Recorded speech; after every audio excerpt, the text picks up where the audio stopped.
నర్సంపేట పట్టణ దళిత ప్రజా సంఘాల జేఏసీ ఆధ్వర్యంలో స్థానిక పాత ఎంఆర్ఓ కార్యాలయం ముందు భారత మాజీ ఉప ప్రధాని దళిత వర్గాల ఆశాజ్యోతి డాక్టర్ బాబు జగజీవన్ రామ్ గారి 118వ జయంతి కార్యక్రమాన్ని ఘనంగా నిర్వహించారు. ఈ కార్యక్రమానికి సభాధ్యక్షులుగా దళిత రత్న ప్రదీప్, దళిత ప్రజా సంఘాల కో కన్వీనర్ వహించగా ముఖ్య అతిథిగా అసిస్టెంట్ ప్రొఫెసర్ వెంకటేశ్వర్లు, దళిత ప్రజా సంఘాల జేఏసీ కన్వీనర్ జనగాం కుమార్, ప్రజా సంఘాల నాయకులు అందే రవి, దళిత ప్రజా సంఘాల జేఏసీ కో కన్వీనర్ దళిత రత్న గుంటి వీరప్రకాష్, దళిత ప్రజా సంఘాల జేఏసీ కో కన్వీనర్ జయంతి ఉత్సవాన్ని ఉద్దేశించి మాట్లాడారు. భారత మాజీ ఉప ప్రధాని డాక్టర్ బాబు జగజీవన్ రామ్ దేశానికి చేసిన సేవలను ఈ సందర్భంగా వారు కొనియాడారు. ఈ జయంతి కార్యక్రమంలో ప్రజాప్రతినిధులు పాల్గొన్నారు.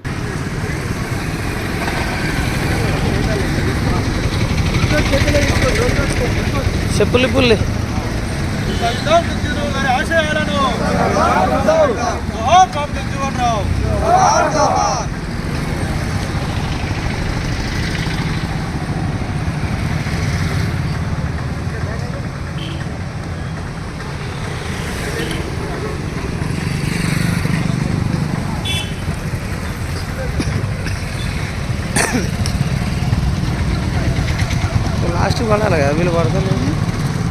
ఫోటోలు తీసుకో. నాకు ఫోటో వీడియో రెండు కొడతా అన్న, రెండు కొడతానా నేను. షార్ట్ అయితే వాడు కాదన్న, రెండు కొడతానా. నాకు పెట్టలే కదా అన్న, నువ్వు నాకు యాడ్ చేయరాదు అన్న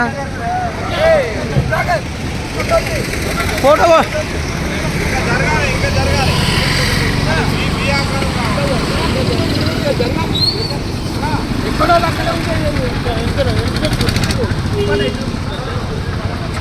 మరిన్ని అప్డేట్స్ కోసం మా ఛానల్ని సబ్స్క్రైబ్ చేయండి.